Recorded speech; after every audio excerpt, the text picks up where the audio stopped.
Here are the weekly highlights of Arakan. Continue armed clashes in Arakan following military junta operations. Kyaukphyu and Rathedaung bombed by junta airstrikes. Some villages in Kyauktaw set up security patrols due to rising crime. 6 Arakan parties allowed to contest junta-organized elections. 2 men rearrested after early release from Kyaukphyu prison. War injured in Arakan suffer chronic illness without treatment. It has been over a year since the battles in Arakan intensified alongside the Arkan Army's offensive operations. Regarding the Arakan issue, from August 4th to August 10th, 2025, we will be bringing you notable updates from Arakan. Following the announcements of martial law in 63 townships nationwide, the junta has been reinforcing troops and launching military offensives against areas controlled by the Arakan Army. On August 2nd, junta naval forces fired heavy artillery from the sea toward Ngapali Beach in Thandwe Township under AA control, damaging some houses. By late July, at least 2 junta naval vessels had been patrolling near Ngapali Beach, and according to military sources, 4 tanks and 3 warships had been reinforced to Kyaukphyu. Observers note that the junta's declaration of martial law in 63 townships, including those under AA control, may be an attempt to retake lost territories. Since the junta is aware that a ground offensive against AA-controlled areas in Arakan will be difficult, there are expectations that they might opt for sea-based attacks instead.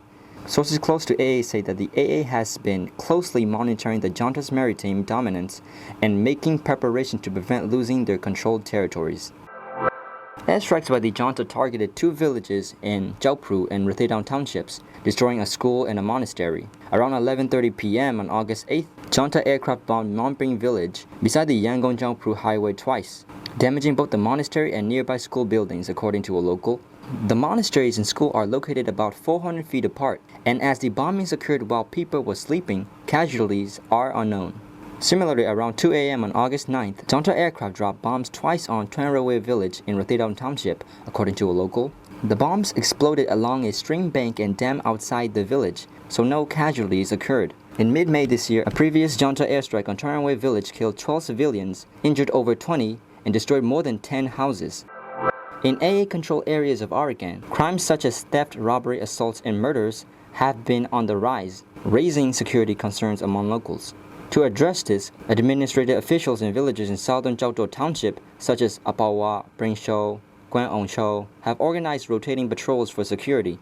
In July, these villages saw robberies and theft involving gold, cash, phones, medicines, and motorcycles. Locals say such crimes have increased during the rainy season, with both group and solo perpetrators, and some incidents have escalated to murder. Some argue that the United League of Arakan, AA's interim administration, should deal with these crimes effectively under the law. Locals have pointed out weaknesses in ULA and AA's handling of such incidents, such cases going unsolved and perpetrators remaining at large.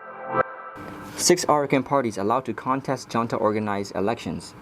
The junta's election commission has allowed 6 Arakan-based political parties to contest the planned election.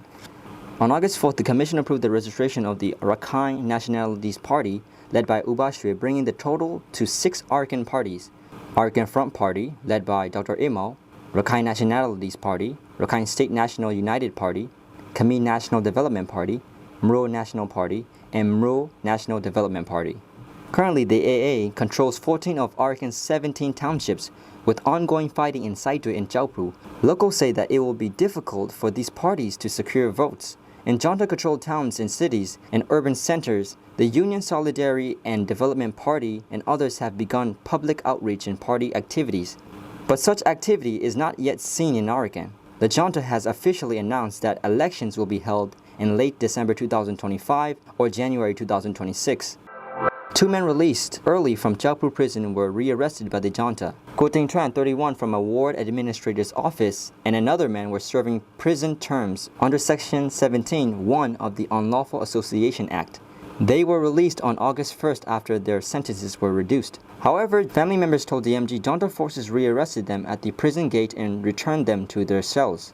Kyauktaw had been arrested by the junta troops in November 2022 and sentenced to 3 years in prison under Section 17(1) by Kyaukphyu Township Court.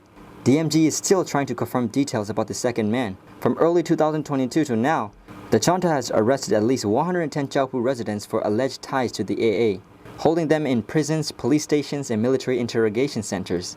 Most were charged under Sections 505A, 17.1, and 17.2 of political laws, receiving prison sentences ranging from 6 months to 10 years. Many suffer severe health problems due to lack of medical care. War injured in Arakan suffer chronic illness without treatment. Locals injured during the conflict in Arakan are suffering from chronic illnesses due to lack of medical care, often because of financial difficulties. Many were injured by junta airstrikes, artillery, and gunfire. Some require surgeries, others need long-term medical treatment.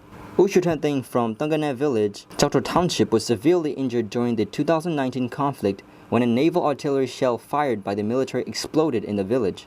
The injuries damaged his nerves, leaving him unable to walk. With shrapnel still lodged in his body, he has yet to receive surgery.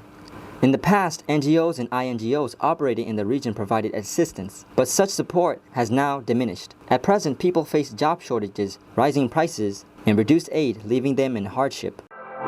That concludes this week's highlights from Arakan. This program is presented every Tuesday, so please stay tuned. May all people of Arakan and the world stay healthy and safe.